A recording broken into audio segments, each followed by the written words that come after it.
Hi friends, ఈరోజు బంగాళదుంప వంకాయ కలిపి కర్రీ చేస్తున్నాను. వంకాయ బంగాళదుంప కర్రీ సూపర్గా ఉంటుంది. ఇలా కాంబినేషన్ కర్రీస్ చేస్తూ ఉండండి. మా ఇంట్లో కూడా చేస్తూ ఉంటారు. చిన్నప్పటి నుంచి తిన్న అలవాటు ఉంది నాకు. చాలా బాగుంటుంది, చాలా అంటే చాలా. మీరు ట్రై చేయండి ఒక్కసారి. మీకు ఎలా వస్తుందో కామెంట్లో పెట్టండి. ఇప్పుడు ప్రాసెస్ ఇంగ్రీడియంట్స్ చూపిస్తాను. వంకాయలు, బంగాళదుంపలు, ఉల్లిపాయ, పావు కేజీ వంకాయ, పావు కేజీ బంగాళదుంప, ఒక ఉల్లిపాయ, టొమాటోస్ ఒక 7 తీసుకున్నాను, పచ్చిమిర్చి 5 తీసుకొని బంగాళదుంపను పీల్ చేసేసుకొని, టొమాటోస్ అన్నీ వద్దనిపించి తీసేసాను. 4 టొమాటోస్ సరిపోతాయి నేను చేసే కర్రీకి. ఇంకా నీట్గా కడిగి కట్ చేసి పక్కన పెట్టేసుకున్నాను. వంకాయలని కూడా వంకాయలు బంగాళదుంపలు 2 ఒకే సైజులో కట్ చేసేసుకొని అదే వాటర్లో ఉప్పు వాటర్లో వేసుకున్నాను అనమాట 2. ఎందుకంటే బ్లాక్గా అయిపోతాయి బంగాళదుంపలు కూడా విడిగా ఉంటే. ఇంకా స్టవ్ మీద పాన్ పెట్టేసుకొని ఆయిల్ 4 స్పూన్స్ అంతా వేసేసుకొని అదే ఆయిల్లో ఆనియన్స్ వేసేసుకొని హై ఫ్లేమ్లోనే ఫ్రై చేసుకుందాము. జీలకర్ర ఒక 1 స్పూన్ వేసుకున్నాను. బాగా ఫ్రై చేసుకుందాము కలర్ మారేంత వరకు. ఇంకా ఇలాంటి కర్రీస్ చేస్తూ తింటూ ఉండండి, మన హెల్త్కి చాలా మంచిది. ఆవాలు ఒక 1 స్పూను వేసేసుకొని చక్కగా ఫ్రై చేసుకుందాము.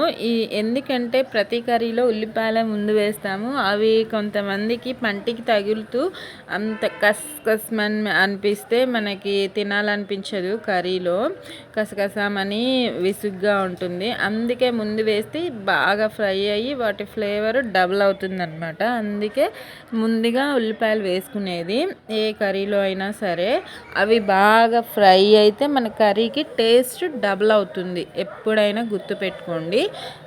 టొమాటోస్, పచ్చిమిర్చి వేసేసుకుందాము. వేసేసుకొని ఉల్లిపాయలు ఫ్రై అయిన తర్వాత అవి కూడా ఒక్కసారి ఇలా మిక్స్ చేసుకొని, టొమాటోస్ కూడా మగ్గిపోయిన తర్వాత వంకాయ, బంగాళదుంప 2 కలిపి ఒకేసారి వేసేసుకుందాము. హై ఫ్లేమ్లోనే పెట్టుకొని టొమాటోని ఈజీగానే మగ్గించేసుకుంటున్నాను. ఇంకా టొమాటో మగ్గిన తర్వాత మన వంకాయ బంగాళదుంప వేసుకొని అవి కూడా మగ్గాక పసుపు, ఉప్పు వేసి మగ్గించుకున్న తర్వాత టొమాటోస్ ఫ్రై అయిన తర్వాత వేసేసుకుందాము. ఇలాంటి హెల్దీ కాంబినేషన్ కర్రీస్ టేస్టీగా చేసుకోండి, తినండి. ఒకే దెబ్బకి 2 వెజిటేబుల్స్ తిన్న ఫీలింగ్ మనకు ఉంటుంది. చాలా ఇష్టంగా తినేవాళ్ళు ఉంటారు, ఇష్టపడని వాళ్ళు కూడా ఇలా చేసి పెడితే చాలా ఇష్టంగా తింటారు. దీంట్లో ఇంకా ఎండు చేపలు కానీ ఎండు రొయ్యలు కానీ వేసుకుంటే టేస్ట్ సూపర్ యమ్మీగా ఉంటుంది. ఇంకా నా దగ్గర ప్రస్తుతానికి అవైలబుల్గా లేవు, ఉంటే వేసుకోండి, చాలా బాగుంటుంది. చాలా ఇప్పుడు ఈ టైంలో ఇంకా టొమాటో మగ్గిపోయింది. హై ఫ్లేమ్లోనే పెట్టుకున్నాను. వంకాయ, బంగాళదుంప 2 కలిపి వేసేసుకుంటున్నాను.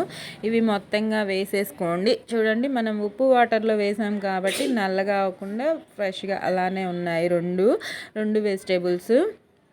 ఈ టైంలో పసుపు ఒక 1 స్పూను, ఉప్పు ఒక 2 స్పూన్స్ అంత వేస్తున్నాను, సాల్ట్ ఇంకా వేసేసుకొని మీ టేస్ట్కి సరిపడా వేసుకోండి. ఉప్పు కారాలు మీ ఇంట్లో తినేదాన్ని బట్టి వేసేసుకొని చక్కగా మిక్స్ చేసుకొని లో ఫ్లేమ్లో మూత పెట్టి 15 మినిట్స్ మగ్గించుకోండి.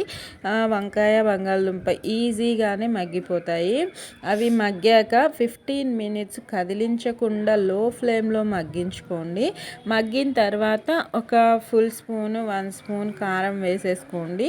కారం కూడా వేసుకొని మూత పెట్టి లో ఫ్లేమ్లో 2 టీ గ్లాసెస్ వాటర్ వేసుకోండి. మీకు కాస్త లూజ్గా కావాలంటే, ఇగుర్లా కావాలంటే వాటర్ అవసరం లేదు.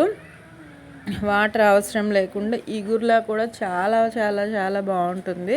ట్రై చేయండి ఫ్రెండ్స్. నేను చెప్పేది నిజము. మీరు చెయ్యండి, తినండి. ఎలా వచ్చిందో కామెంట్లో చెప్పండి. నచ్చితే లైక్ చేయండి. ఇంకొకసారి ఇలా మిక్స్ చేసేసుకొని చెప్పాను కదా, లో ఫ్లేమ్లో 15 మినిట్స్ పెట్టేసుకోండి. ఇలాంటి కర్రీస్ మా పిల్లలు తినరు అనుకున్నాను, కానీ వాళ్ళు కూడా ఇలా చేసి పెడుతూ ఉంటే ఇష్టంగా తింటూ ఉన్నారు. కాకపోతే మీకు మీకు నాన్ వెజ్ తినాలనిపిస్తే మటన్ కూడా వేసుకోవచ్చు, చాలా ఎమ్మిగా ఉంటుంది. కారం వేసిన క్లిప్పు మిస్ అయిందండి, ఇంకా అందుకే అది చూపించలేకపోయాను. చెప్పాను కదా, ఒక 1 స్పూన్ అంత కారం వేసుకుంటే సరిపోతుంది, వాటరు. ఇంకా లాస్ట్కి వచ్చేసింది మన కర్రీ. టెక్స్చర్ చూడండి, ఆయిల్ పైకి తేలింది కదా. కొత్తిమీర కొద్దిగా వేసేసుకొని, కరివేపాకు, కొత్తిమీర నేను తాలింపులో వేయలేదు కరివేపాకు, ఈ టైంలో వేసుకొని కలిపేసుకొని మూత పెట్టి 2 మినిట్స్ ఉంచుకుంటే టేస్టీ కర్రీ రెడీ అయిపోయినట్టేనండి. మీకు నచ్చిందా? తినాలనుందా? అయితే త్వరగా చేసుకోండి, తినండి. మీకు ఎలా వచ్చిందో కామెంట్లో చెప్పండి. నా కర్రీ నచ్చితే లైక్ చేయండి, కామెంట్ పెట్టండి, షేర్ చేయండి, సబ్స్క్రైబ్ కూడా చేసుకోండి ఫ్రెండ్స్. నా యూట్యూబ్ ఛానల్ని సపోర్ట్ చేయండి. మన కర్రీ అయితే సూపర్గా రెడీ అయిపోయింది. కొత్తిమీర కరివేపాకు వేసాం కదా, చూడండి టెక్స్చర్ చూపిస్తాను. ఎంత బాగుంటుందంటే టేస్ట్లో కూడా నేను తిన్నాను, అంతే బాగుంటుంది. ట్రై చేయండి. Okay friends, bye, take care.